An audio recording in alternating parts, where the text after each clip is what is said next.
잠깐 기도하겠습니다. 하나님 아버지, 은혜를 감사합니다. 주님의 사랑하는 지체들이 한자리에 모였습니다.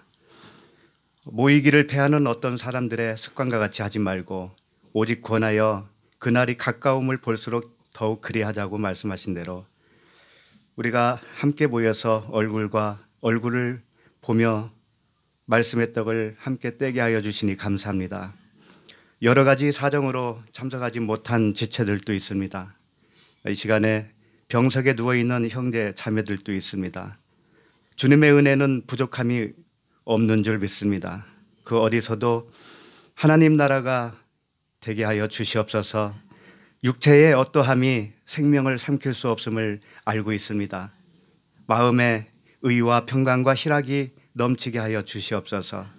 이 시간에도 말씀의 물과 불로 임하여 주시옵소서. 예수 그리스도 이름으로 기도합니다. 하나님 말씀 보시겠습니다. 창세기 20장 1절부터 18절까지 한 절씩 교도하겠습니다. 아브라함이 거기서 네게부 땅으로 옮겨가 가데스와 술 사이 그 아래 거류하며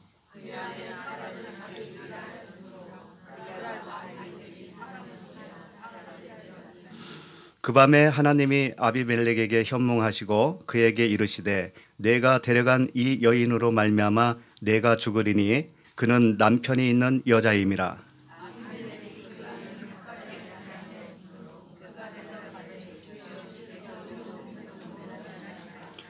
그가 나에게 이는 내 누이라고 하지 아니하였나이까. 그 여인도 그는 내 오라비라 하였사오니 나는 온전한 마음과 깨끗한 손으로 이렇게 하였나이다.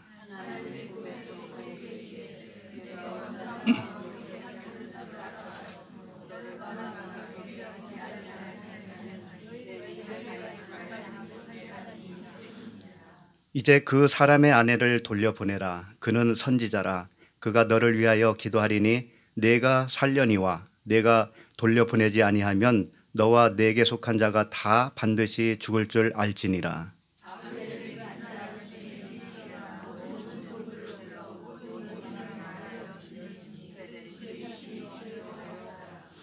아비멜렉이 아브라함을 불러서 그에게 이르되 내가 어찌하여 우리에게 이렇게 하느냐. 내가 무슨 죄를 내게 범하였기에 내가 나와 내 나라가 큰 죄에 빠질 뻔하게 하였느냐. 내가 합당하지 아니한 일을 내게 행하였도다 하고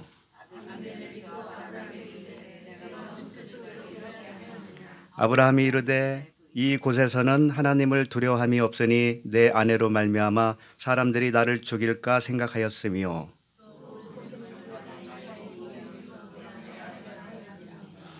하나님이 나를 내 아버지의 집을 떠나 두루 다니게 하실 때에 내가 아내에게 말하기를 이후로 우리는 가는 곳마다 그대는 나를 그대의 오라비라 하라. 이것이 그대가 내게 베풀 은혜라 하였었노라.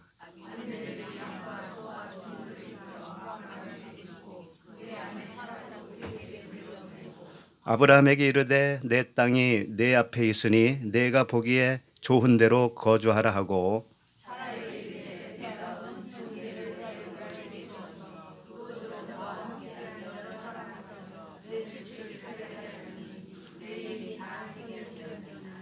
아브라함이 하나님께 기도하며 하나님이 아비멜렉과 그의 아내와 여종을 치료하사 출산하게 하셨으니 여호와께서 이왕에 아브라함의 아내 사라의 일로 아비멜렉의 집에 모든 태를 닫으셨음이더라. 아멘. 네, 우리 옆사람과 함께 인사 나누도록 하겠습니다. 잘 오셨습니다. 사랑합니다.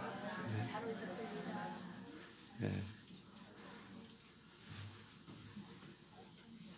오래간만에 만나면 서로 포옹도 좀 하시고 자주 허깅을 좀 하세요. 맹숭맹숭 하지 마시고. 오늘 이렇게 찬양 부르니까 좋아요? 네. 오늘 첫날이었어요. 첫날이니까 오디오도 맞춰야 되고 해서 여러 가지 좀 어수선했습니다만 다음 주부터는 이제 목소리도 제대로 나올 거고. 예. 지난주에는 좋더니 이번 주는 좀 시원찮아 이런 소리 하지 마세요.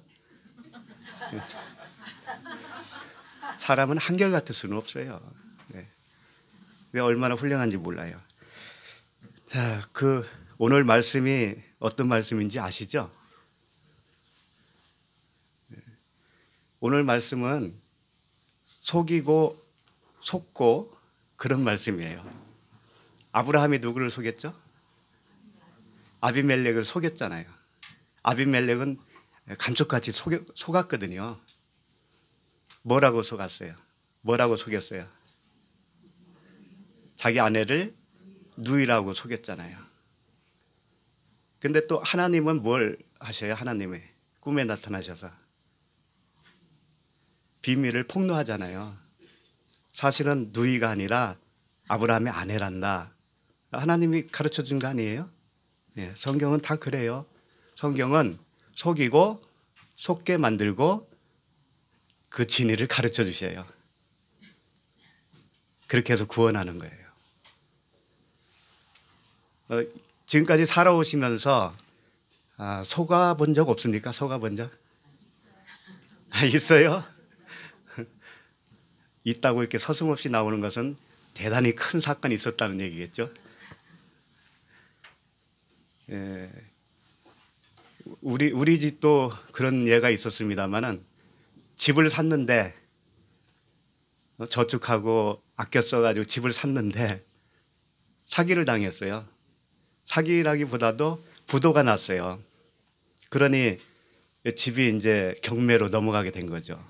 근데 우리 집만 그런 게 아니고 그 빌라 한 동, 세 동이 다 전체가 다 그랬어요. 이제 건설주가 이제 잠적해 버렸어요. 그런데 계약금만 낸 사람도 있고 중도금까지 낸 사람도 있고 완부를 다 하신 분도 있어요. 근데 우리는 계약금만 냈어요. 계약금만. 그래서 손해봐도 계약금만 손해보겠죠. 그러다가 2년을 살았습니다. 그냥 공짜로. 예, 그 법적으로 진행하는데 시간이 많이 걸리더라고. 그래서 이제 경매로 넘어갔습니다. 그럼 자기가 살고 있는 집을 계속 살고 싶으면 경매를 받으면 되겠죠. 예. 그래서 우리도 입찰을 이제 했는데 전체가 10가구였는데 5가구는 나가고 5가구는 그대로 살게 됐습니다. 그런데 완부를 한 사람은 어떻게 되겠어요? 집을 2채 산 거하고 똑같은 거죠. 그렇잖아요. 우리는 계약금밖에 안 내서 따져보니까 그게 그거더라고요. 어쨌든 세상은 속입니다. 세상은 속이에요. 사업을 했는데 사업이 망할 수도 있죠. 돈을 빌려줬는데 떼일 수도 있죠. 그렇죠? 예. 그렇게 이 세상은 속여요. 우리를 속여. 또 우리가 속고 싶어서 속습니까? 그냥 속게 됐잖아요. 네. 그런데 사업이 왕창 망했는데 그걸 통해서 하나님을 알게 됐다면 어떻게 될까요? 수지 맞은 거 아닙니까? 네. 그러니까 속인다고 하는 거, 속는다는 것이 다 나쁜 게 아닙니다. 그건 원리예요, 원리. 영적 원리를 우리 세상에서도 맛보라고 하는 거예요. 특히 속는 게 뭡니까? 결혼할 때 콩깍지가 끼잖아요. 그렇죠? 그래서 몇십 년 살아보니까 이럴 줄 알았으면 내가 왜 저 남자하고 살았을까? 또 저 여자하고 살았을까? 이런 생각 해봐요, 안 해봐요? 그렇게 해본 사람 하나도 없구나. 나만 그랬나 봐. 어느 분이 그랬대요. 지금까지 살아왔는데 다음 세대에서 태어나서 다시 태어나서 살려면 그 배우자하고 같이 살 수 있겠냐고 물어봤다는 거지. 그러고 싶은 사람 손들으라고 그러니까 하나도 안 들었는데 할머니 한 분이 손들었대요. 아이고 할머님은 너무 금술이 좋으신가 봐요. 그랬더니 아니 지금까지 길들였는데 얼마나 아까워? 그러더라는 거죠. 그래요. 그 남편이 속였잖아요. 그 아내가 나를 속였어요. 그런데 그것 때문에 주님을 만났다면 어떻게 될까요? 그것 때문에 영생을 얻었다면 그 남편이 얼마나 고마운 남편이에요. 그렇죠? 그 아내 때문에, 그 바가지 때문에 내가 구원을 받았다면 그 아내가 얼마나 사랑스럽냐 이거예요. 그러니까 오늘 돌아가셔서 다 안아주세요. 업어주세요. 그래야 됩니다. 이것은 원리예요. 영적 원리라고요. 하나님이 우리를 속일까요? 안 속일까요? 아니, 하나님이 그렇게 정직하신 분이 우리를 속이다니 말도 안 돼. 그러시겠죠? 근데 하나님은 속여요. 우리를 속여요. 왜 속일까요? 영생을 주시기 위해서 속일 수밖에 없어요. 왜 그럴까요? 우리는 정직하지 못해요. 하나님은 정직하신데 우리가 정직하지 못하기 때문에 그분은 우리를 속일 수밖에 없어요. 거꾸로 말씀하신다 이렇게 생각할 수가 있겠지만 오늘 말씀 보면 이해가 되실 거예요. 하나님은 우리를 속입니다. 왜 속이느냐? 그런 거 있잖아요. 아기가 감기 들렸는데 쓴 약을 먹이면 안 먹지요. 근데 시럽 같은 건 어때요? 달콤하잖아요. 그걸 먹어요. 먹고 낫잖아요. 그거 속인 거 아닙니까? 달콤하게 속였잖아요. 그런데 목적이 어디 있어요? 그 목표가. 낫게 하는 데에 목표가 있잖아요. 그래서 하나님은 사랑인 거예요. 하나님은 우리를 속이시는데 사랑이세요. 사랑. 사랑하시기 때문에 속일 수밖에 없어요. 그러니까 우리는 처음에는 다 속아요. 안 속은 사람 하나도 없습니다. 안 속은 사람은 구원 못 받았어요. 그런 말씀이 오늘도. 자, 오늘 말씀을 좀 보시겠습니다.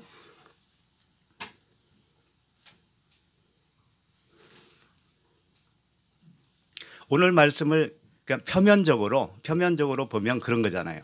아브라함이 그랄에 이제 거하게 되었는데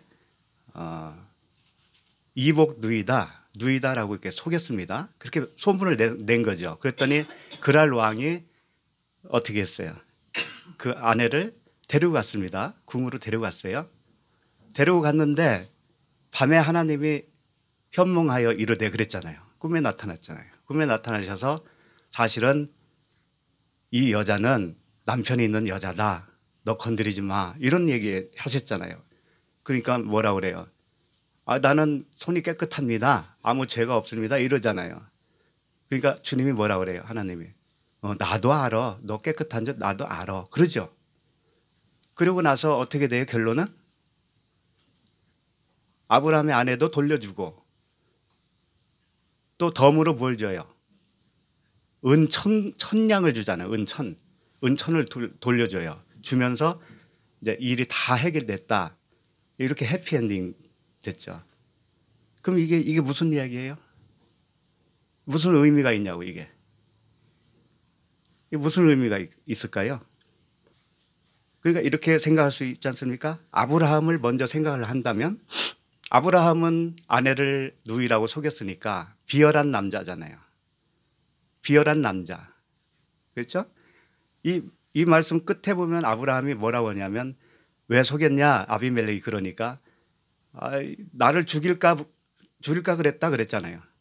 네? 이 사람들이 나를 죽이고 아내를 뺏어갈까 봐 내가 그랬다 속였다 이렇게 말을 하잖아요. 그러면 아브라함은 비열한 아브라함이죠. 굉장히. 예. 그 다음에 실수를 하죠. 무슨 실수를 해요? 아내를 파는 실수를 해요. 아내를 데려간 아비멜렉이 있습니다. 그럼에도 불구하고 하나님이 개입하셨잖아요. 그러니까 하나님이 우리의 실수를 막아주는 하나님으로 그런 교훈이 됩니까? 그런 교훈이 되겠죠. 그렇다면 우리의 실수를 모두 막아주시는 분이 하나님이십니까? 네? 지금까지 살아오시면서 내가 잘못한 길로 접어들려고 했는데 하나님이 그때마다 막아주셨어요? 아니잖아요. 아니라면 오늘 말씀도 그렇다라고 말할 수가 없잖아요. 그 다음에 하나님은 급할 때는 꿈이라도 나타나셔서 막아주신다. 이런 교훈이 될 거 아닙니까? 표면적으로는. 맞아요? 급하실 때는 막 꿈에라도 꾸어서 너 그러지 말아라 이렇게 가르쳐 줍니까? 안 그래요? 그럼 오늘 이 말씀이 뭐예요 도대체? 그런데 아브라함이 그렇게 속이고 실수했는데도 불구하고 결국은 덤으로 후한 재물까지 얻었다. 그러니까 우리들도 가끔 실수하고 속이자. 이런 교훈이 됩니까? 그럼 뭐예요 이게? 오늘 말씀이 뭐예요? 표면적으로 보면 얻을 게 하나도 없네요. 그렇잖아요. 그래서 하나님이 주신 이 성경 말씀은 사람의 이야기가 아니라는 거예요. 모두 무슨 말씀이라고요? 구원에 관한 그리스도를 통한 구원의 말씀이죠. 그러니까 우리가 사람 사는 이야기는 절대 아니에요. 그렇다고 아무렇게 살라는 얘기 아니죠. 그 영적 말씀이 우리에게 각인이 되어지면 우리가 어떻게 살아야 되는 것은 그냥 알아줘요. 그것은. 그러나 성경은 그걸 가르쳐 주는 게 아니라 우리의 영생을 가르쳐 준다 이거죠. 그래서 오늘 말씀을 잘 봐야 되는 거예요. 이제 첫 절부터 보면은 이게 이제 오늘 이 사건 비슷한 사건이 한 번 또 있었죠. 기억나시죠? 네. 12장에 있었어요. 창세기 12장에. 그때는 아브라함이 아니었고 이름이 아브람이었죠. 사라가 아니고 사레였죠. 그래서 어디로 갔어요? 그때는 애굽으로 갔었습니다. 애굽의 바로 왕에게 간 거죠. 근데 여기는 그랄 땅이라고 하는 곳에 아비멜렉이라고 하는 왕에게 간 겁니다. 조금 다르죠. 비슷한데 달라요. 그런데 12장에 보면 기근이 왔다라고 되어 있었어요. 기근이 와서 애굽으로 내려간 거죠. 그때는 이유가 있었어요. 근데 오늘은 이 말씀은 이유가 없어요. 그냥 그랄에 거하게 된 거예요. 뭐 기근이 왔다 이런 말도 없습니다. 그리고 아브라함의 나이가 그 당시에는 몇 살인 줄 알아요? 처음 사건 때 12장에서 난 그걸 살펴보지 못했는데 하여간 그때로부터 지금까지 몇 년이 흘렀느냐 많이 흘러서 지금은 99세예요. 아브라함이 99세. 사라는 89세가 된 거예요. 예. 그럼 89세면은 볼품이 있을까요? 없을까요? 그때 아무리 좀 오래 살았다고 치더라도 지금으로 말하면 한 70살 정도 될 겁니다. 예, 70살 정도 되면 남자분들한테 어떤 유혹을 줄 수 있을까요? 없을까요? 좀 어렵겠지 아무래도. 근데 아비멜렉은 왕이에요. 왕이기 때문에 어떤 그 당시 뭐 문화로 그렇다고 쳐요. 어떤 여자분이 아리따운 여자분이 있으면 자기가 아내로 삼을 수 있는 권리가 있다라고 칩시다. 그런데 어떻게 89세 되는 할머니를 그렇게 할 수 있냐 이거죠. 좀 어렵잖아요. 그렇죠? 그래서 이제 우리 본문으로 가도록 하겠습니다. 오늘 이 말씀을 제목을 어떻게 했느냐? 아비멜렉이라고 하는 뜻이 뭐냐면 아버지는 왕이시다 이거예요. 아버지는 왕이다. 그게 무슨 뜻일까요? 아버지는 왕이다. 아브라함의 뜻은 뭐예요? 열국의 아버지라는 뜻이에요. 그러니까 앞에 아부는 같아요. 아버지라는 뜻이에요. 멜레크는 왕이라는 뜻이에요. 그러니까 이건 뭐냐면 아버지가 되어야 왕이 된다 이런 뜻입니다. 그러면 왕은 뭐죠?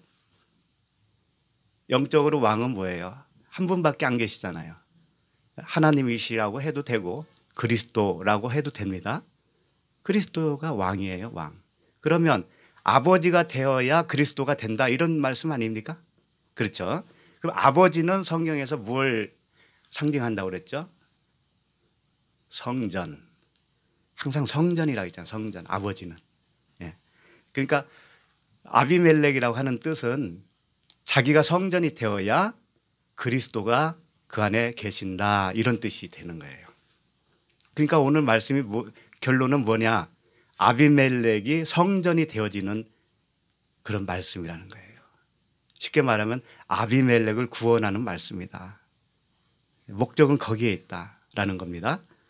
그렇게 보셔야 오늘 말씀을 잘 풀 수가 있어요. 1절을 읽겠습니다. 시작. 아브라함이 거기서 네게부 땅으로 옮겨가 가데스와 술 사이 그랄에 거류하며. 아브라함이 네게부 땅으로 옮겨갔습니다. 그 네게부라고 하는 말은 광야라는 뜻이에요. 마른 땅. 그 다음에 가데스와 술 사이라고 그랬죠. 가데스는 뭐냐? 신성한 곳, 거룩한 곳 그런 뜻이에요. 그 다음에 술은 뭐냐? 벽이라는 뜻이에요. 벽이 뭐냐면 경계 지역이다 그런 뜻이에요. 그래서 실제로 애굽과 광야, 가나안에 경계 정도 되는 거예요. 그러니까 애굽 땅은 아니고 가나안 땅인데 가나안 땅이죠. 아브라함이 처음에는 애굽에 내려갔다가 다시 올라왔잖아요. 광야로. 근데 이번에는 애굽으로 안 내려가요. 그냥 광야예요. 그런데 가데스와 술 사이에 그랄이라고 하는 지역에서 거하게 되었다 그런 말씀이죠. 그랄은 뭐냐 이거예요. 그랄은 뭐냐면 게라드라고 해요. 게라드. 그런데 가라드라고 하는 말에서 나왔어요. 가라드가 뭐냐? 되새김질하다 뭐 이런 뜻입니다. 그리고 다시 꺼낸다 이런 뜻이에요. 그러니까 그랄에 거했다라는 건 뭐냐면 다시 한다 이거예요. 다시. 두 번째 한다 이거예요. 두 번째. 첫 번째는 어디에서 했어요? 애굽에서. 두 번째는 어디서 한다? 광야에서. 그런 뜻이에요. 누가복음 들으시죠? 다 들으시는 줄 알고 말씀드리지만 주님이 두 번 가잖아요. 항상. 가버나움에 첫 번째 가서 귀신 내쫓고 두 번째 가서 뭐 해요? 병 고치잖아요. 병. 가나안 혼인잔치에 가서 처음에 물로 포도주를 만들고 두 번째 뭐예요? 병든 자를 고쳐주잖아요. 똑같은 지역에서. 그러니까 이게 다 뭐냐? 주님은 두 번 해야 우리가 구원받는다 이거 두 번. 그게 뭘까요? 물과 성령으로 거듭나는 이야기잖아요. 애굽에서 나오는 것이 뭐예요? 물세례잖아요. 불세례가 뭐예요? 광야 생활 아닙니까? 광야 생활. 광야 생활을 다 마치면 어디로 가요? 가나안으로 가잖아요. 그러니까 첫 번째는 애굽에서 나온 사건이 뭐냐? 물세례. 이제 두 번째 이 똑같은 상황을 가지고 그랄에서 이제 벌어지는 이 사건은 뭐다? 불세례. 그런 의미를 가지고 있는 거예요. 자, 2절 읽겠습니다. 그의 아내 사레를 자기 누이라 하였으므로 그랄 왕 아비멜렉이 사람을 보내어 사라를 데려갔더니. 자, 그의 아내 사라를 자기 누이라 하였으므로 그랄 왕 아비멜렉이 사람을 보내어 사라를 데려갔다 이런 말씀을 하고 있습니다. 밑도 끝도 없어요. 뭐 원인도 없습니다. 왜 그렇게 자기 누이를 아내를 사라를 누이라고 이렇게 소개해야 되는지 그런 이야기도 없어요. 그리고 아비멜렉이 사람을 보내서 그냥 데려갔어요. 이유도 없어요. 그냥 데려갔어요. 그래서 아브라함과 사라의 의미를 우리가 잘못 이해하면 이 말씀을 절대 풀어지지 않아요. 아브라함은 아버지라고 그랬죠. 방금 말씀드렸지만 성전이에요. 성전. 성전이면 사라는 뭐라고 그랬어요? 언약이라고 그랬죠. 네, 말씀이에요. 그리고 이복누이라고 하면 어떻게 될까요? 사라는 똑같은 사라예요. 사람은 똑같은데 이복누이라고 표현하면 그 정체가 뭐냐 이거예요. 정체가.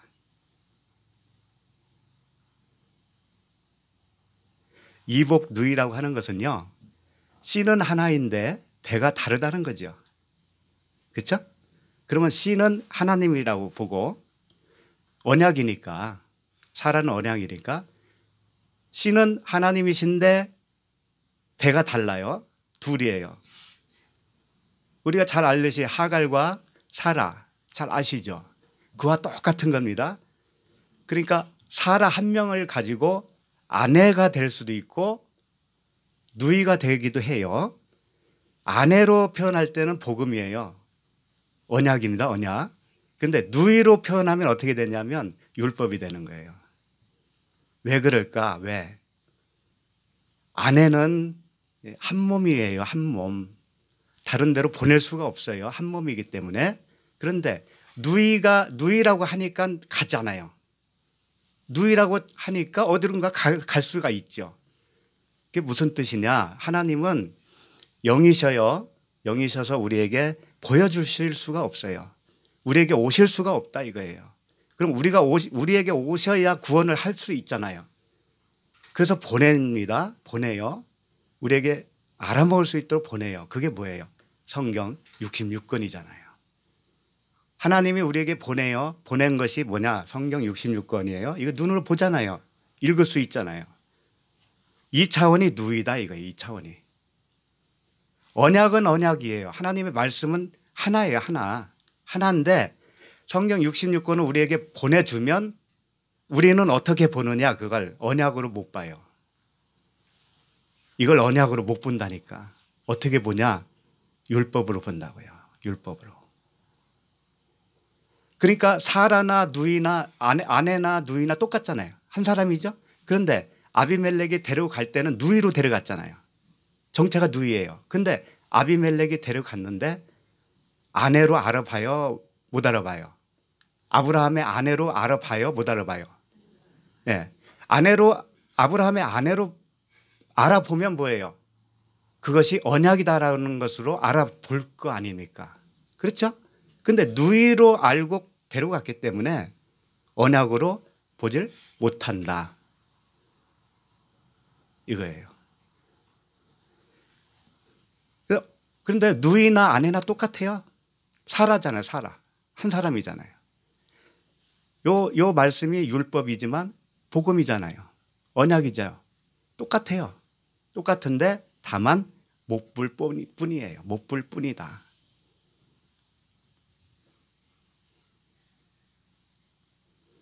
그러니까 아브라함이 사라를 누이라고 거짓말을 한 것은 거짓말하고 싶어서 거짓말하는 게 아니라 그렇게밖에 볼 줄 모르는 우리 사람들에게 같은 모습으로 보내주시는 거예요. 그래서 우리가 그 누이라고 하는 율법을 가지고 가서 같이 살아보니까 못 살겠네 이렇게 되는 거예요.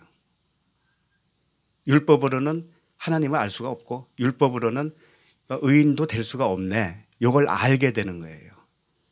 그걸 다른 용어로 말하면 간음이라고 그래요. 간음. 아비멜렉이 누이를 아브라함의 누이라고 해서 데려갔죠. 그 자체가 뭐예요? 간음이에요. 그게 간음이라고요. 근데 세상법은 간음을 하면 좋아요? 나빠요?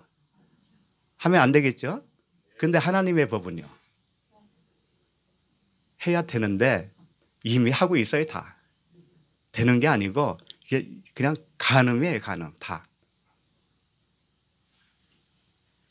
이게 다 무슨 얘기냐? 이렇게 되는 거예요. 아비멜렉이 이름 뜻 자체가 아비가 되어야 그리스도가 산다 그런 뜻이라고 그랬죠? 그러면 아비멜렉이라고 하는 자기 정체성이 완성으로 되기 전에는 어떻게 되냐면은 자기가 왕일 거 아니에요. 자기가 왕이고 그 왕이 자기고 그다음에 그 성전, 아버지가 성전 개념이라고 그랬죠. 그 성전은 율법의 성전이에요. 그러니까 그것을 깨부숴야 그 안에 누가 들어갈 수가 있어요? 그리스도가 들어갈 수도 있죠. 그러니까 이런 거예요. 아비멜렉이라고 하는 그 정체는 뭐냐? 아브라함과 똑같은 거예요. 그러니까 생각을 해보세요. 아브라함의 아내 사라가 있죠. 아브라함도 있습니다. 아내 사라를 내가 취하면, 언약을 취하는 거죠. 취하면 아브라함은 거기 남겨놓고 아내를 취했으니까 어떻게 되는 거예요? 그 자체가 간음이잖아요. 그렇죠? 간음이죠. 그럼 간음을 안 하려면 어떻게 해야 되겠어요? 네? 간음을 안 하려면 안 할 방법이 없잖아요. 누이 동생을 데리고 와도 간음이요. 사라 아내라고 생각하고 데리고 와도 간음이에요. 아브라함이 거기 있으니까. 그러면 그게 그 간음이 그치려면 어떻게 해야 되겠어요? 네? 아비멜렉이 아브라함이 되면 되는 거예요. 안 그래요? 아비멜렉이 아브라함이 되면 사라하고 사는 거 아니에요? 예, 그러면 더 이상 간음 아니잖아요. 그럼 이게 다 무슨 소리냐? 어떻게 그렇게 가능한 일이냐? 아비멜렉이 죽으면 되는 거예요. 죽으면. 네, 죽으면 아브라함과 사라가 그 집에 들어갈 수가 있어요. 안 그래요? 그러면 더 이상 간음이 아니죠. 우리로 말하면 하나님과 그 하나님의 말씀이 있죠. 하나님과 하나님의 말씀이 내 안에 들어와서 나로 사라지면 더 이상 간음이 안 된다 이거예요. 근데 내가 살아있으면 그분이 오실 수 있어요, 없어요? 나라는 정체성이 그대로 남아있으면 내가 언약을 알기는 알아요. 알기는 아는데 내가 살아있어, 내가. 그러면 어떤 상태인 줄 알아요? 간음하고 있는 상태예요. 언약을 지식으로 아무리 많이 알아도 그 하나님 되시는 그분이 내 안에 오시지 않으면 나는 그 말씀만 취했기 때문에 간음하고 있는 거라고요. 무슨 말씀인지 알겠어요? 그러니 간음하고 있는 기간이 얼마나 깁니까? 영적으로 이렇게 무섭다고요. 그러니까 아베멜렉이 죽어야 돼. 결국은.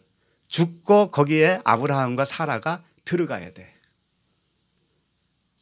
그러니까 우리가 그리스도로 산다는 표현을 자주 하죠. 내가 사는 것이 아니요 내 안에 그리스도께서 사는 것이라 그러잖아요. 너희는 하나님의 성전인 것과 성령의 전인 줄 알지 못하느냐 그러죠. 그러니까 성전은 아브라함이요.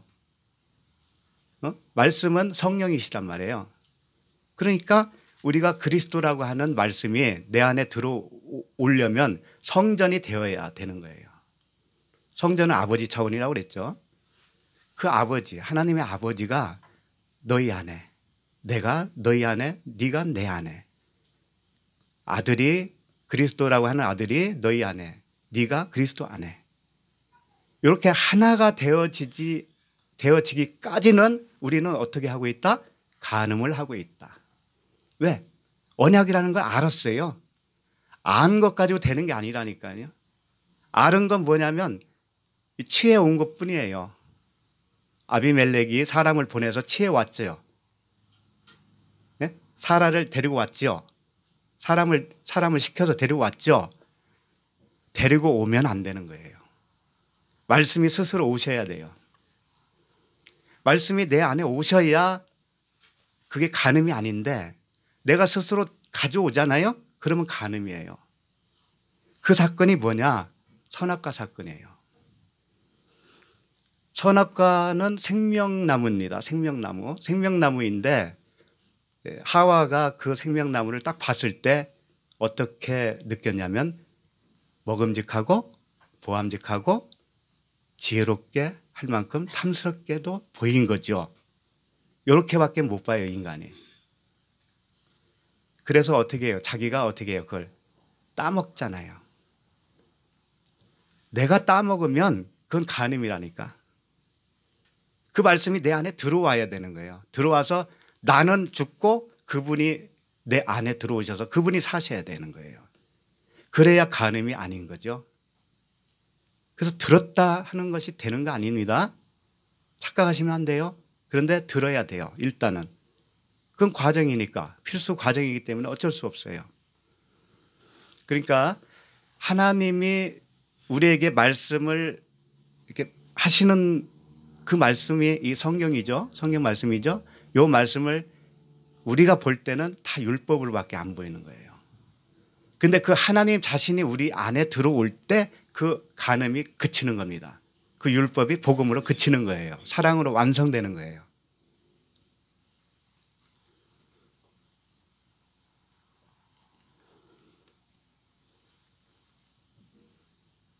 그러니까 하나님은 우리를 속일 수밖에 없습니다. 우리가 모르기 때문에. 자, 3절을 같이 읽을까요? 3절 시작. 그 밤에 하나님이 아비멜렉에게 현몽하시고 그에게 이르시되 내가 데려간 이 여인으로 말미암아 내가 죽으리니 그런 남편이 있는 여자임이라. 자, 하나님이 밤에 그랬습니다. 밤에 나오죠? 그 밤에. 그 다음에 8절을 보시면 아비멜렉이 그날 아침에 일찍 일어나 이렇게 나오죠? 네. 항상 저녁부터 시작하는 거. 네. 누차 말씀드렸잖아요. 저녁이 되고 아침이 되니. 이 말씀도 그 말씀이에요. 아비멜렉을 저녁으로 심판하고 아침으로 부활시키는 거예요. 이 말씀이 항상 그래요. 그러면 자 보시면 그 밤에 그 밤이라고 하는 것은 이제 일몰이라고 그래요. 일몰은 이제 닫히는 겁니다. 닫히는 거예요. 닫혀요. 닫히고 일출, 아침은 일출이죠. 일출은 열리는 겁니다. 네. 열리면 이제 생명으로 나오는 걸 말하는 거예요. 태양이 아침에 이렇게 뜨잖아요. 그와 같이 우리가 빛으로 뜨는 거예요. 빛으로 나오는 거죠. 그래서 오늘 말씀은 핵심이 뭐냐? 17절과 18절을 보면 그 핵심을 알 수가 있어요. 일단 한번 17절, 18절을 한번 보실까요? 17절 보면 아브라함이 하나님께 기도하매 하나님이 아비멜렉과 그의 아내와 여종을 치료하사 출산하게 하셨으니 18절 여호와께서 이왕에 아브라함의 아내 사라의 일로 아비멜렉의 집의 모든 태를 닫으셨음이더라. 여기는 열리는 걸 먼저 이야기하죠. 그리고 그 원인을 이야기합니다. 치료하사 출산하게 하셨으니 이게 열린 거잖아요. 열리게 된 이유는 뭐냐? 닫혔었기 때문에 열릴 수 있다. 그런 뜻이에요. 그러니까 우리가 밤이 되어야 열릴 수가 있는 겁니다. 밤이 안 오면 열릴 수도 없어요. 아침을 맞이할 수가 없죠. 그래서 먼저 태를 닫는 일을 먼저 하시는 거예요. 그러면 18절에 보면 사라의 일로 태를 닫으셨어요.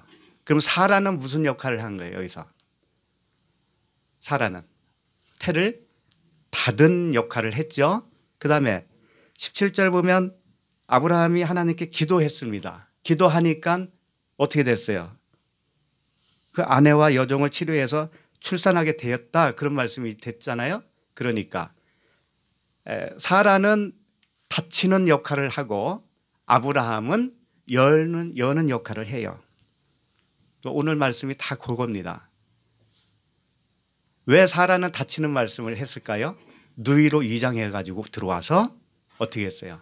율법으로 정죄를 시켰잖아요. 그래 놓고 기도를 하니까 하나님이 깨닫게 해주시고 기도를 하니까 이제 모든 것이 해결됐어요. 그 말씀이에요. 근데 이제 하나님이 현몽했습니다. 현몽. 꿈을 두 번 꿔요. 아비멜렉이 꿈을 2번 꾼다고요. 하나님이 꿈에 2번 나타납니다. 왜 그럴까요? 왜 2번 나타나야 될까요? 일단 꿈은 뭘까요? 꿈은 뭘 의미를 가지고 있을까요? 꿈. 요셉의 꿈도 있고 바로의 꿈도 있고 여러 가지 꿈 이야기가 나오죠. 그렇죠? 꿈에 꿈꾸는 공통점이 있습니다. 꿈은 언제 꾸죠? 잘 때 꾸죠? 잘 때. 눈 뜨고 돌아다니면서 꿈꾸는 사람이 있어요? 꿈은 반드시 밤에 꾸게 되어 있어요. 잘 때. 밤이 아니고 잘 때. 그럼 잔다라는 뜻은 뭘까요? 잔다라는 뜻은 죽음이죠, 죽음. 네. 그래서 꿈은 그 사람을 죽이는 것이 꿈이에요. 응? 우리 꿈 많이 꾸죠. 꿀 때마다 이게 아이들이 꿈꾸고 나면 어떻게 된다고 그래요? 이렇게 키가 자란다고 그러잖아요. 예? 자라는 거예요, 자라는 거, 꿈은. 근데 영적으로 말하면 내가 죽어야 자라는 거잖아요.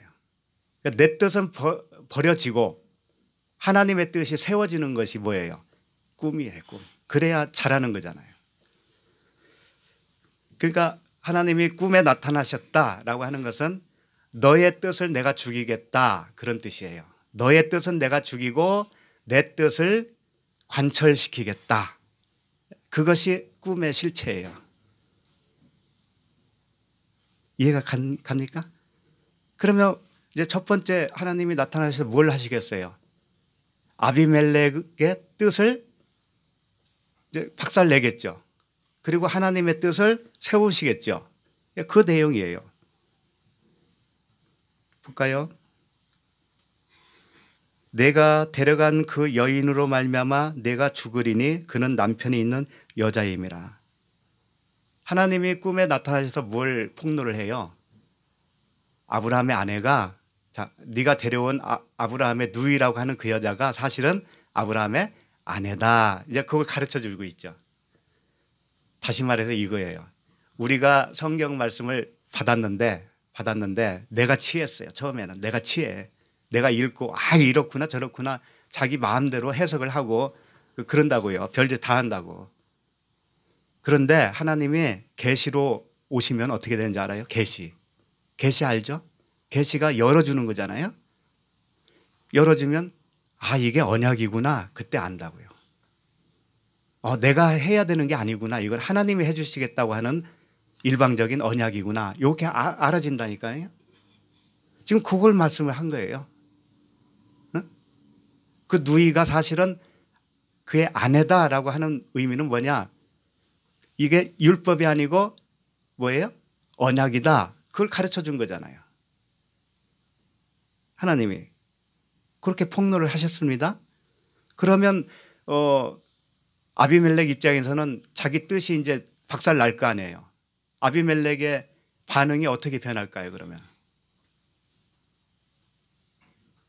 그렇습니까? 그렇게 되겠죠. 하나님의 말씀대로 따를 거 아닙니까? 그렇죠? 그래서 그 다음 이야기가 뭐예요? 4절 아비멜렉이 그 여인을 가까이 하지 아니하였으므로 그가 대답하되 주여 주께서 의로운 백성도 멸하시나이까. 이렇게 말씀하시죠. 이게 다 무슨 얘기냐? 하나님이 계시로 알려주니까 꿈에 오셔서 알려주니까 그 여인을 가까이 할 수 있어요? 없어요? 가까이 할 수 없지요. 이제 알았으니까 더 이상 율법 아래에 머물지 않겠죠. 그렇죠? 그것이 가까이 하지 않았다. 그런 뜻이에요. 자, 아까도 말씀드렸지만 요걸 좀 또 잘 이해하기 위해서 마태복음 5장 28절을 보면 제가 읽어드립니다. 마태복음 5장 28절에 보면 나는 너에게 이르노니 음욕을 품고 여자를 보는 자마다 마음에 이미 간음하였느니라. 이 말씀이 있어요. 여자를 보고 음욕을 품는 자. 근데 음욕을 먼저 품어요. 음욕을 먼저 품고 여자를 보는 자마다 마음에 이미 간음하였느니라. 그런단 말이에요. 그러면 아비멜렉 입장에서 사라를 보고 음욕을 먼저 품었어요? 안 품었어요? 음욕이 있었으니까 사라를 보자마자 데리고 온 거 아닙니까? 그러면 이미 간음했다는 거예요? 안 했다는 거예요? 했다. 이미 간음한 거예요.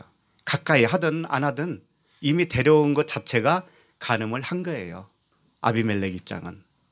그러니까 죽는다 그러잖아요. 하나님이. 너 그 여자 데려왔으니 너 죽는다 이렇게 말씀하신 거잖아요. 그리고 레위기 20장 10절에서는 간음에 대해서 이렇게 정의를 하고 있습니다. 누구든지 남의 아내와 간음하는 자, 곧 그의 이웃의 아내와 간음하는 자는 그 간부와 음부를 반드시 죽일지니라. 같이 죽이라는 거예요. 응? 간음을 하면 같이 죽이라는 거죠. 이게 사람 이야기 아니에요. 사람 이야기 아니라고요.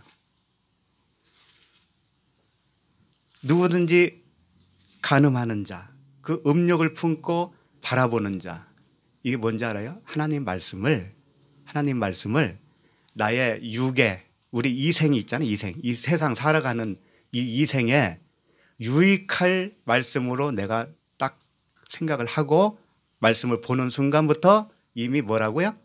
간음이에요. 그게 간음이라고. 그러면 간음죄는 반드시 어떤 거예요? 사형이잖아요. 내 얘기에서 그랬잖아요. 반드시 죽이라고 그러잖아요. 그러면 아비멜렉은 죽을까요? 안 죽을까요? 죽죠. 근데 스토리상으로는 자기가 죽는 걸로 나오지는 않아요. 대신 누가 죽기 때문에 그래요? 예수 그리스도가 죽기 때문에 그렇죠. 예수 그리스도가 죽었기 때문에 우리도 이렇게 멀쩡하게 살고 있는 거 아니에요. 간음했음에도 불구하고. 그걸 나중에 보겠지만 번제물들이 나와요. 은천이라든가 이런 것들이 다 예수 그리스도의 대속이에요. 대속을 표현하고 있는 거예요. 예? 그분이 이렇게 죽어주셔서 아비멜렉이 살 수 있는 거죠. 아비멜렉도 같이 죽은 거예요. 그때 간음죄로 이미 죽었다고요. 그리고 더군다나 이런 말씀도 있어요. 그 형제를 미워하는 자마다 살인하는 자니 살인하는 자마다 영생이 그 속에 거하지 아니하는 것을 너희가 아는 바라. 그 형제를 미워하는 자마다 살인하는 자래요. 우리 형제 미워한 적이 있습니까? 없습니까? 엄청 많잖아요. 다 살인자네. 여기서 그 형제는 하나님을 말하는 거예요. 예수 그리스도라고 하는 형제를 미워하면 이런 뜻이에요. 자, 그러면 아비멜렉이 만약에 사라가 그 아브라함의 아내로 알고 있었다면 아비멜렉은 아내라고 해도 그 여자가 탐이 나서 데려온다고 치면 어떻게 해야 데려올 수 있어요? 아브라함이 남편이니까 남편을 죽여야 되잖아요. 그렇잖아요. 반드시.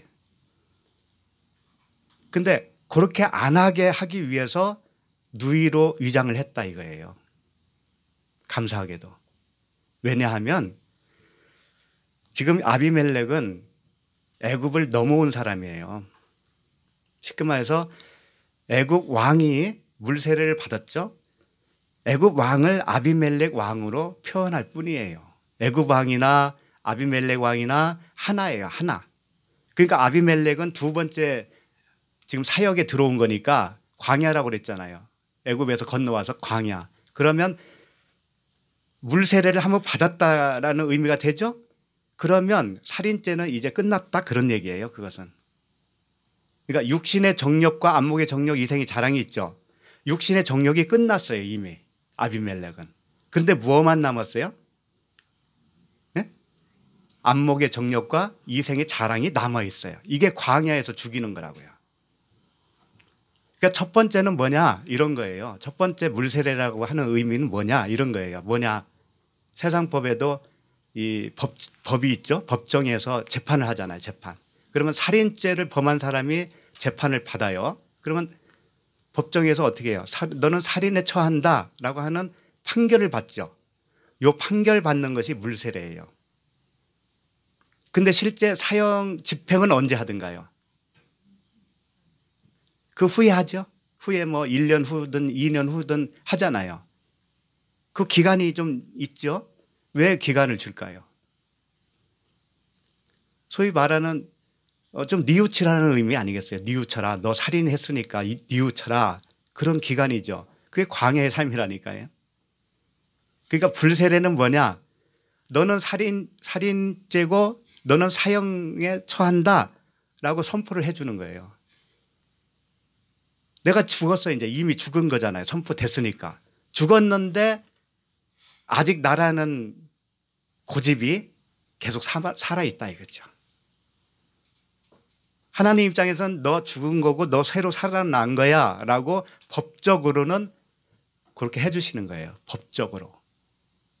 그러니까 물로 한번 태어나는 것은 법적으로 하나님의 아들이 된 겁니다. 그런데 자라나야 되잖아요. 자라나야 되잖아요. 그 자라나는 것이 뭐냐? 안목의 정욕과 이생의 자랑이다. 왜? 안목의 정욕은 뭐냐면 하나님을 못 보는 게 안목의 정욕이에요. 하나님을 제대로 못 봐요. 항상 오해를 해요. 이게 육신의 안목의 정욕이에요. 근데 이생의 자랑은 뭐냐? 자기 생명이 남아있기 때문에 너는 죽었어 라고 선포는 했는데 이놈의 목숨줄이 아직도 남아있는 거예요. 그래서 이생의 자랑이 되는 거예요. 자기 자랑이 되는 거라고요. 그리스도가 나의 생명이 되어주기까지는 내 생명으로 살잖아요. 그래서 그걸 이생의 자랑이라고 하는 겁니다. 그러니까 꿈을 두 번 나타나셨잖아요. 꿈에. 그것이 뭐냐? 첫 번째 꿈은 안목의 정력을 죽이는 것이고 두 번째 꿈은 뭐예요? 이생의 자랑을 죽이는 거예요. 그렇게 해서 완전히 박살내는 거예요. 세 가지. 육신의 정력은 이미 애굽에서 끝났잖아요. 애굽에서 나오면서 끝났고 아비멜렉이 이제 두 가지 남았는데 그 두 가지를 하나님이 다 해주시는 거예요. 그래서 나중에 아비멜렉이 어떻게 고백을 하냐면 아브라함에게 우리에게 이 땅이 있으니까 이 땅에 들어와서 살아라 그런다고요. 그럼 땅은 뭘까요? 땅은 마음이잖아요. 우리 마음. 그러니까 아비멜렉이라고 하는 마음 땅에 누가 들어와 살아라? 아브라함과 사라가 들어와서 살아라. 그럼 자기 죽었잖아요. 자기 죽었으니까 당신들이 나가 되어주셔서 살아라. 그런 얘기예요. 그러면 간음할 수 있어요? 없어요? 간음이 그쳤잖아요. 이제는. 그렇게 돼야 되는 거예요. 그러니까 우리가 자기 생각으로 살고 있는 한 하나님과 간음 상태다. 그것만 아시면 돼요.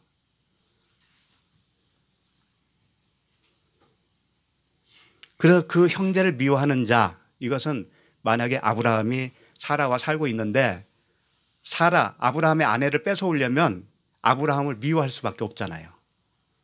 안 그래요?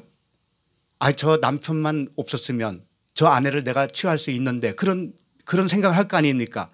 그럼 미워한 거죠? 미워한 것이 살인한 거다. 그렇게 미워만 해도 살인한 거다. 그런 뜻이에요. 그런데 그것은 이미 애굽에서 끝났기 때문에 너는 이제 무엇을 고쳐야 되느냐? 누이로 왔을 때, 율법으로 왔을 때, 하나님 말씀이 율법으로 왔을 때 그 율법이 복음이라는 것을 이제 깨달아야 되는 거야. 눈을 고쳐야 되는 거야.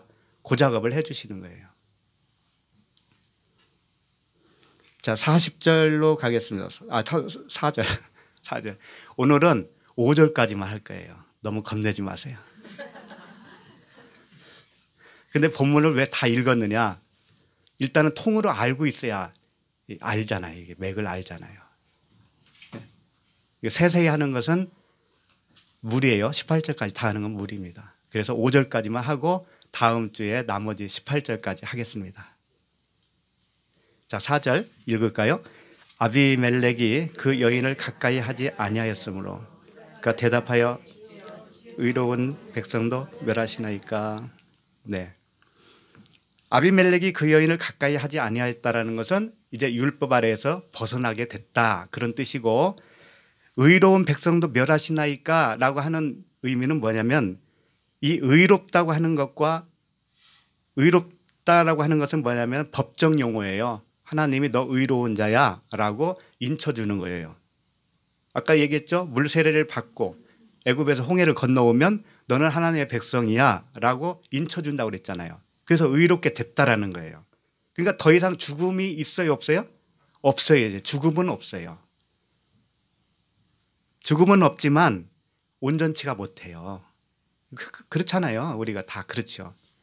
그러니까 지금 우리가 구원 받았느냐 안 받았느냐 이런 얘기는 굉장히 초보적인 이야기예요. 그건 이미 다 끝난 거예요. 그런데 그렇다고 해도 우리가 눈이 어두운 거죠. 아직도 내 자랑으로 살고 있는 거죠. 내 생명이라고 하는 내 자랑으로 살고 있는 거죠. 이제 그걸 끝내줘야 되는 거예요. 하나님이 그렇게 해주겠다는 거죠.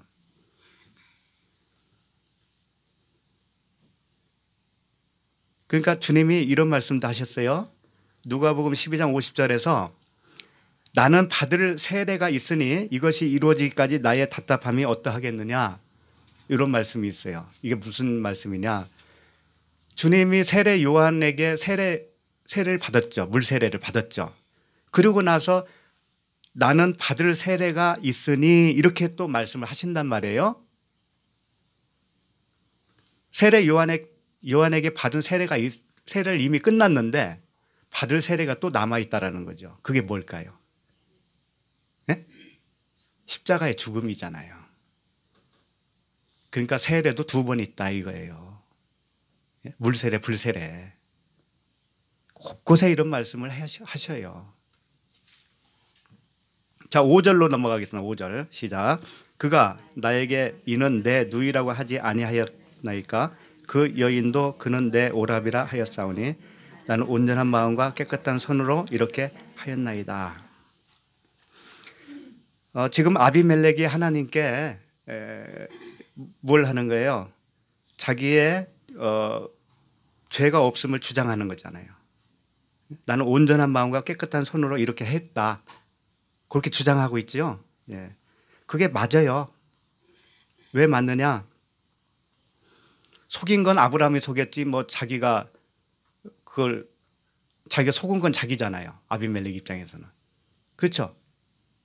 속인 건 아브라함이지 내가 무슨 죄가 있냐 이런 얘기잖아요. 쉽게 말해서 하나님이 이 성경 66권을 주셨는데 율법책으로 줬지 복음으로 준 거 아니지 않습니까? 이거예요. 맞아요? 틀려요?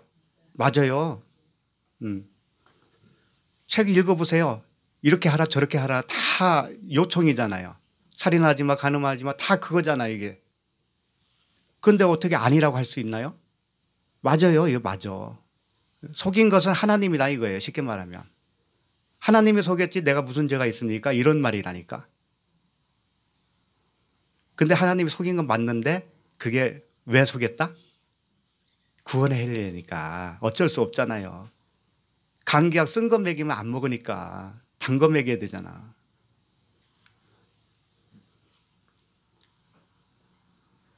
그가 나에게 이는 내 누이라고 하지 아니하였나이까 그 여인도 그 내 오라비라 하였다 이거예요. 사라도 자기 남편이라고 안 하고 오빠라고 했다는 거지. 그러니까 나를 깜빡 속였다 이런 얘기 있잖아요. 그러니까 이렇게 되는 거예요.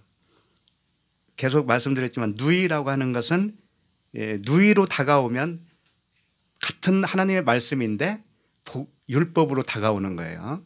그럴 때 남편은 무슨 남편이 되느냐? 성전은 성전인데 하늘의 성전이 아니고 오라비가 되잖아요. 오라비가 되면 그 남편은 아니지.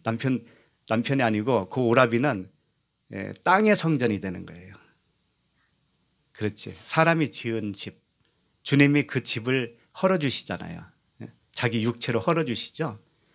그러니까 속인 거죠. 이는 누이라고 그러고 또 이 여자는 자기 남편을 오빠라고 속였잖아요. 그렇죠? 그것이 뭐냐? 율법으로 속였고 하나님을 성전으로 속였다 이거야. 보이는 성전으로 속였다 이거지. 그러니까 이스라엘 백성들이 보이는 성전에서 뭘 해요? 그래서 제사 지냈잖아요. 지금도 이스라엘 사람들은 그 성전이 다시 회복되기를 바랄까요? 안 바랄까요? 바라죠. 아직도 속고 있으니까. 오라비로 보는 거예요. 오라비. 누이로 보고 오라비로 보는 것과 똑같은 거예요. 그래서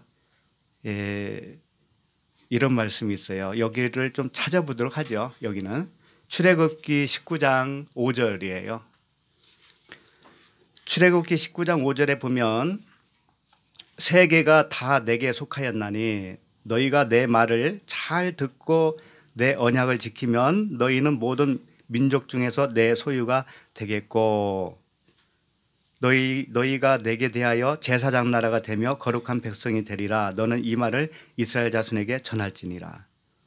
이게 무슨 말이냐? 하나님이 그러시는 거죠. 내 말을 잘 듣고 내 언약을 잘 지키면 자신의 소유가 되고 거룩한 나라가 되겠다. 그런 말씀이잖아요. 그렇죠? 그러면 여기서 보면 잘 듣고가 뭐냐면 잘 샤마 듣고도 샤마예요. 듣다예요. 내 말을 듣고 이렇게 반복을 하신 거예요. 이게 무슨 뜻일까요? 왜 반복을 하셨을까요? 처음에는 우리가 잘 들어요, 못 들어요? 못 듣죠? 표면적으로만 들어요. 그렇죠? 그럼 두 번째 들을 때는 뭐예요? 복음으로 듣죠? 속뜻으로 듣죠? 그리스도의 말씀으로 듣죠? 그렇게 되는 거예요. 그러니까 그리스도의 말씀으로 들어야 그 다음에는 뭐예요? 내 언약을 지키게 되는 것이다. 내 언약을 지키라라고 하는 단어가 뭐냐면 샤마르거든요. 샤마르는 새기다, 간직하다 그런 뜻이에요. 행동으로 지켜내는 것이 아닙니다. 아니 하나님이 우리에게 약속해 준 것을 내가 어떻게 행동으로 뭘 어떻게 할 수 있는 게 있습니까? 없죠. 그러니까 마음으로 그 언약만 지키는 거예요. 마음에 새기라는 거죠. 그 언약이 이루어지도록 내가 그것만 바라고 있으면 되는 거죠. 그렇죠? 그런데 이렇게 하라고 한 거예요. 이렇게. 근데 이렇게 되어야 뭐라는 거예요? 쉽게 말해서 하나님의 백성이 된다. 이런 말씀이잖아요. 그래서 모세가 그 말을 전했어요. 백성들에게. 모세가 7절. 모세가 내려와서 백성의 장로들을 불러 여호와께서 자기에게 명령하신 그 모든 말씀을 그들 앞에 진술하니 잘 전해줬습니다. 그랬더니 18절 보세요. 백성이 일제히 응답하여 이르되 여호와께서 명령하신 대로 우리가 다 행하리이다. 모세가 백성의 말을 여호와께 전하매 이렇게 되어 있어요. 이게 무슨 뜻이에요? 백성들이 응답을 했습니다. 하나님이 이렇게 해야 백성이 된단다. 이렇게 가르쳐 주니까 백성들이 뭐라고 그래요? 명령하신 대로 명령했어요. 명령은 명령이지. 근데 어떻게 하라고 한 거예요? 하나님은 마음에 잘 간직하라 그런 말씀 있죠? 언약으로 간직해라. 그런데 얘네들은 뭐라고 대답했냐면은 다 행하리이다 그랬어요. 행하리이다. 다 콜이거든요. 모든 거 전부예요. 하나도 안 빼놓고 전부 내가 행동으로 다 지켜내겠습니다. 이런 뜻이라니까요. 행하겠습니다라고 하는 단어가 뭐냐면 아사예요. 아사는 창조예요. 창조. 자기네들이 명령한 것을 다 전부 하나도 빼놓지 않고 만들어내겠대. 이 말이 돼요? 만드는 자는 누가 만드는 거예요? 하나님이 만드시는 거잖아요. 그런데 사람이 만들어내겠다는 거예요. 그거 다 지키면 만들어지는 것으로 생각을 했다는 거죠. 그러니까 하나님이 사실은 속인 거 아니에요. 하나님이 속인 거 아니라니까. 내가 속였다라고 자꾸 말씀드리는데 속인 게 아니고 우리가 속아요. 그냥 우리가 속아요. 속아. 이렇게 많이 알 수 있는 이 히브리 원어일 거 아니에요. 히브리. 걔네들이 쓰는 그 말로 했을 거 아닙니까. 그 언약을 간직해라. 언약을. 그랬더니 얘네들은 네, 그 전부 내가 해낼게요. 그렇게 대답한 거라니까. 스스로 속은 거죠. 속은 거예요. 속은 거예요. 여기는 찾지 마시고 에레미야 4장 10절에 보면 이렇게 되어 있어요. 내가 이르되 슬프도소이다. 주 여호와여 주께서 진실로 이 백성과 예루살렘을 크게 속이셨나이다. 슬프대요. 왜? 하나님이 우리를 속였다 이거예요. 속였다. 이르기를 너희에게 평강이 있으리라 하시더니 칼이 생명에 이르렀나이다. 하나님이 속였다는 거예요. 왜? 평강을 준다고 해놓고 왜 이스라엘이 망하냐 이거지. 평강 준다고 했는데 왜 망하게 하셔요? 그러니까 우리를 속였다라는 거예요. 그런데 속인 거예요 그게? 생명에 이르렀나이다 그러죠. 끝에 생명이 이르렀나이다는 뭐예요? 그렇게 망했더니 생명이 되었어. 자기도 모르게. 그러면 하나님이 속인 거예요? 속인 건 속인 건데 나쁜 거냐고요 그게. 좋은 거잖아요. 생명이 되게 했으니까 망하게 해가지고. 그러니까 우리가 사업에 실패해서 쫄딱 망할 때 뭘로 대신 갚아주시냐? 영생으로 갚아주신다니까. 비교가 돼요? 영생과 그 사업과 비교가 되냐고요. 비교할 수 없잖아요. 근데 왜 감사가 안 나오는지 알아요? 영생이 귀한지 몰라서 그래요. 영생이 얼마나 귀한지를 실감을 못 느껴요. 왜 그럴까? 간음하고 있기 때문에 그래요. 말씀만 그냥 듣기만 한 거죠. 근데 그 말씀에 실체 되시는 그분이 내 안에 들어오셔야 비로소 그 귀한 걸 알아요. 그때까지는 다 간음합니다. 말씀만 취하기만 해요. 취하기만. 사람 보내서 데려오기만 한다니까. 데려오기만. 이제 얼마 안 남았습니다. 여기 한번 보고 로마서 5장 13절 보시겠습니다. 로마서 5장 13절에 보니까 죄가 율법이 있기 전에도 세상에 있었으나 율법을 준 이유를 말하고 있는 거예요. 그러니까 율법을 주신 이유는 율법이 없어도 세상에 죄가 있었다 이거예요. 우리가 죄인이었다 그런 말씀이에요. 그런데 율법이 없었을 때에는 죄를 죄로 여기지 아니하였느니라. 내 안에 하나님의 말씀이 들어오기 전에도 내가 죄인인데 하나님의 말씀이 들어오고 보니까 진짜 죄구나라는 것을 깨닫게 된다는 거예요. 그러기 위해서 율법을 준다 이거죠. 그러기 위해서 속인다 이 말씀이나 똑같은 거죠. 20절을 보세요. 20절 같은 장 5장 20절 율법이 들어온 것은 범죄를 더하게 하려 함이라. 그러나 죄가 더한 곳에 은혜가 더욱 넘쳤나니. 자, 율법이 들어온 것은 범죄를 더하게 한대요. 이게 좋은 거예요, 나쁜 거예요? 범죄를 더하게 하다니 이게 무슨 말이야? 법이 강화되니까 법에 저촉되는 것이 더 많이 드러난다 이거예요. 그래서 범죄를 하게 한다는 것이지 죄를 더 많이 짓게 한다 그런 뜻이 아닙니다.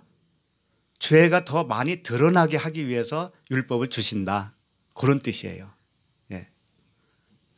그런데 죄가 더한 곳에 은혜가 넘친다는 건 뭐냐면 그렇게 죄를 내가 죄인이구나라는 것이 많이 드러날수록 그게 은혜라는 거예요.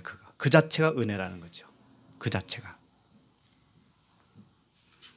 그다음에 7장 7절을 보시겠습니다. 7장 7절. 로마서 7장 7절. 그런즉 우리가 무슨 말을 하리요? 율법이 죄냐? 그럴 수 없느니라. 율법이 죄냐? 그럴 수 없다라는 거죠. 왜? 율법으로 말미암지 않고는 내가 죄를 알지 못하였으리니 곧 율법이 탐내지 말라 하지 아니하였더라면 내가 탐심을 알지 못하였으리라. 네가 지금 탐심을 가지고 있는 자구나. 네가 지금 간음하는 상태구나 라는 것을 가르쳐 주기 위해서 이 법을 주셨다 이거예요. 오늘도 우리 알았잖아요. 우리가 영적 간음자라는 거 아셨죠? 살인자는 끝났어요. 애굽에서 넘어오면 살인은 끝난 거예요. 살인은 그쳤습니다. 그런데 간음을 해요. 간음하는 게 뭐예요? 잘못 보고 있는 거예요. 잘못 보고 하나님의. 그리고 밖에 계시면 간음하고 있는 거예요. 밖에 있으면. 내가 간음하고 있는 내가 죽으면 끝나는 거잖아요. 내가 죽고 그분이 내 대신 사라져야 간음이 그치는 거라니까. 항상 그 얘기를 하시는 거예요. 7장 8절. 그러나 죄가 기회를 타서 계명으로 말미암아 내 속에서 온갖 탐심을 이루었나니 이는 율법이 없으면 죄가 죽은 것입니다. 무슨 뜻이냐? 우리가 죄라고 하는 탐심이 있어요. 이미 우리에게. 그래서 교회 가는 이유가 뭐예요? 잘 먹고 잘 살아보자는 거 아닙니까? 솔직히 말해서 그게 탐심이라는 거예요. 그게. 그 탐심을 가지고 하나님의 말씀 계명을 보면 그 8절 보세요. 죄가 기회를 타서 계명으로 말미암아 내 속에서 온갖 탐심을 이루었다 그러죠. 내가 탐심이 있다 보니까 하나님의 말씀 하나님을 오해를 하는 거예요. 그 하나님이 이렇게 해줄 것이다. 그렇게. 사실은 내가 속은 건데 하나님이 속였다라고 표현할 뿐이에요. 이는 율법이 없으면 죄가 죽은 것이라고 그랬죠? 죄가 죽으면 안 되는 거예요. 죄가 살아나야 돼. 우리에게서 죄가 살아나야 그래야 은혜예요. 그게. 그게 생명이 되는 거예요. 그러니까 나쁜 이야기가 하나도 없습니다. 하나님 말씀은. 그 다음 9절. 전에 율법을 깨닫지 못했을 때는 내가 살았더니 율법 아래에 내가 탐심으로 계속 그 말씀을 탐심으로만 누렸는데 그때는 내가 살아있는 거예요. 내가 죽어야 되는데 살아있는 거죠. 그럼 안 되잖아요. 근데 계명이 이름에 죄는 살아나고 나는 죽었도다. 이게 좋은 거예요, 나쁜 거예요? 예, 죄는 살아나고 나는 죽어야 그게 좋은 거예요. 그래야 그 안에 죽은 나에게 그분이 살아주시니까. 예. 11절 죄가 기회를 타서 계명으로 말미암아 나를 속이고, 여기 나오죠. 속였다. 계명이 속인 게 아니고 죄가 기회를 타서 계명으로 말미암아 나를 속인 거예요. 내가 죄인이기 때문에, 내가 탐심을 가지고 있기 때문에 하나님을 오해를 해서 탐심을 성취하려고 했다 이거죠. 그랬더니 결국은 그것으로 나를 죽였다 이거예요. 처음에는 내가 속아서 하나님이 이렇게 잘 해줄 거야, 내 욕망을 채워줄 대상으로 시작을 했는데 결국은 아니구나, 영생을 주시려고 그랬구나, 이렇게 이제 깨닫게 됐다는 거죠. 이로 보건대 12절 이로 보건대 율법은 거룩하고 계명도 거룩하고 의로우며 선하도다. 맞죠? 그러니까 율법이 거룩한 거예요, 나쁜 거예요, 뭐예요? 거룩하고 계명도 거룩하고 의롭다, 다 선하다. 그러니까 우리가 쉽게 말해서 율법적으로 살지 말아라, 저건 율법이다 하는 이야기는 도대체 무슨 말이에요 그게? 나로 살지 말아라 그런 뜻이잖아. 쉽게 말해서 율법으로 살지 말라는 뭐냐면 나라고 하는 육적인 생각으로 살지 말아라 그런 뜻이에요. 그럼 누구의 생각으로 살아라? 그리스도의 생각으로. 그리스도의 생각은 뭐다? 사랑이다. 율법의 마침은 완성은 뭐다? 사랑이다. 그러니까 이제 용어를 좀 고치세요 앞으로. 요거 율법이야 저건 율법이야 이런 말 하지 마시고 사랑으로 해야 돼, 사랑으로 살아야 돼, 이렇게 얘기하시면 더 좋아요. 왜? 율법이 사랑이니까. 율법과 사랑 나눠지는 거 아니에요. 그래서 율법은 사람이 행할 수 있어요 없어요? 없어요. 사람이 할 수 없는 것을 하나님은 하시나니, 그런 말씀 들으셨어요? 율법이 예를 들어서 저 도봉산이 있다고 치요. 도봉산 꼭대기까지 올라가는 것이 율법이라고 합시다. 너 저 도봉산 올라가. 근데 꼭대기까지 올라갈 수 없는 체력이라면 못 올라가잖아요. 아기가 못 올라가죠. 그런데 심센 사람이 업고 가면 갈 수 있어요 없어요? 갈 수 있잖아요. 그러니까 사람이 할 수 없는 그것을 하나님은 하시나니 있잖아요. 그러니까 도봉산 꼭대기 올라가라는 것은 변함이 있어요 없어요? 변함이 없어요. 하나님의 법이에요. 그런데 내가는 못해요. 내가는. 그러니까 못하는 나는 죽고 그분이 내 안에 살아 계시면 그분이 해 주신다니까. 도봉산 꼭대기 올라간다니까. 나는 사랑할 수 없어요 남을. 그런데 주님이 오시면 그분이 사랑하게 해 주셔요. 그런데 사랑했는지 안 했는지도 못 느껴. 왜? 내가 안 하는 거니까. 선하게 살았는데 선하게 산 것 못 느껴요. 못 느껴. 왜? 누가 했기 때문에. 예. 자, 본문 말씀을 다시 돌아갑니다. 거기 끝에 5절, 창세기 20장 5절을 끝에만 보고 마치겠습니다. 5절 끝에 보면 온전한 마음과 깨끗한 손으로 이렇게 하였나이다 그러죠. 예, 그러니까 지금 아비멜렉이 자기는 온전하고 깨끗한 손으로 이렇게 했다. 그 오라비라 그러는 사람이 누이라고 속였기 때문에 데리고 온 것뿐이다. 이제 그런 말이에요. 그건 뭐냐면 이런 거예요. 그 온전하다고 하니까, 온전한 마음과 깨끗한 손이라고 그러니까 아무 뭐 티도 없고 주름도 없고 이렇게 완전한 것을 말하는 것으로 생각하시면 안 돼요. 이건 뭐냐면 법적으로 너는 온전한 자다, 하나님이 여겨주시는 그 온전함이에요. 완전과는 틀려요. 예를 들어서 노아가 그 당대에 완전하다라는 말도 있죠. 그건 이제 그게 완전한 거거든요. 노아가 이제 완전히 육신의 정욕과 안목의 정욕과 이생의 자랑이 다 끝나버렸어요. 그 사람은. 그래서 완전하다고 표현하는 거예요. 그런데 여기서는 그 완전이 아니에요. 그 단어 자체가 틀려요. 노아를 완전하다고 했을 때는 타밈이라고 하는 단어예요. 타밈. 그건 완전한 거예요. 그런데 여기서 말하는 온전은 이 아비멜렉이 주장하는 온전, 이것은 톰이라고 하는 단어예요. 톰. 그러니까 어떤 그 완전한 상태 이런 것이라기보다는 태어난 거예요. 태어난 수준이에요. 태어난 수준. 예? 아기로 태어난 수준.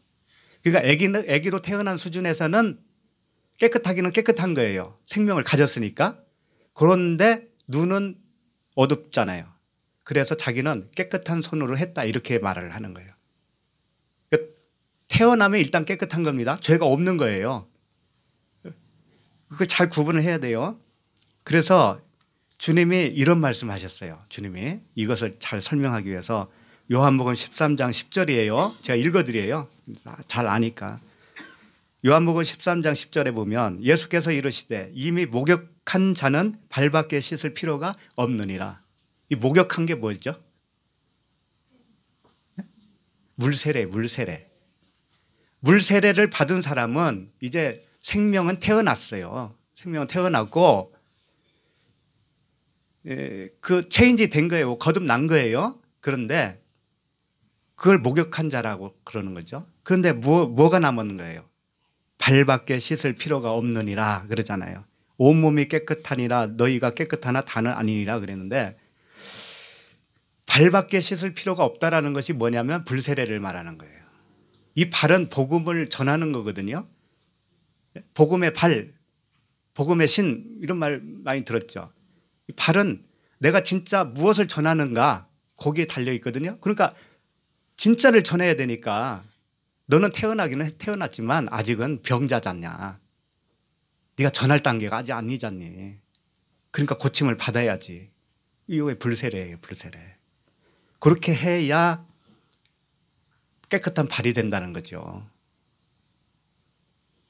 그러니까 지금 이 아비멜렉이 주장하는 건 뭐냐면 자기는 물세례로 온몸이 목욕한 상태다 이거예요. 그런데 제가 속였잖느냐. 속여서 내가 데려온 거지 뭐 내가 잘못한 게 뭐가 있나 이런 뜻이거든요. 그러니까 다음 주에도 보겠지만 하나님이 두 번째 꿈에서 뭐라고 하냐면 나도 알아 그런다고. 나도 인정해 그건 인정해 이런다고. 그런데 또 뭔가가 있다는 얘기잖아요. 인정하지만 뭔가가 있다라는 거잖아요. 그건 다음 주부터 이제 보는 거예요. 그러니까 결국은 오늘 말씀이 무슨 말씀인지 다 이해가 가셨나요? 한마디로 말하면 뭐냐면 알고 보니까 율법이 복음이었네 이거예요.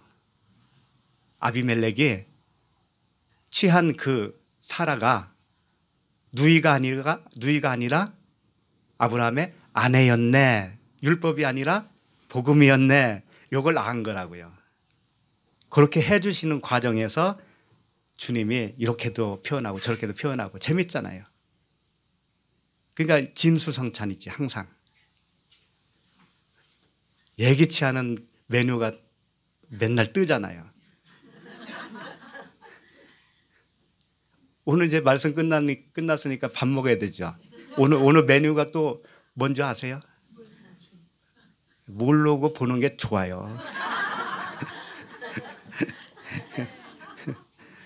네, 기도하겠습니다. 하나님 아버지, 아브라함과 사라와 아비멜렉을 통하여서 진리를 말씀하여 주시니 감사합니다. 우리 각 사람을 성전 삼으시고 온전한 연합을 이루어 주시려고 하는 아버지의 그 은혜와 사랑에 감사를 드립니다. 이 말씀을 듣는 모든 지체들에게 오직 그리스도만 살아가게 되어지는 은혜를 베풀어 주시옵소서. 참된 평강을 우리 모두에게 허락하여 주시옵소서. 예수 그리스도 이름으로 기도합니다. 아멘.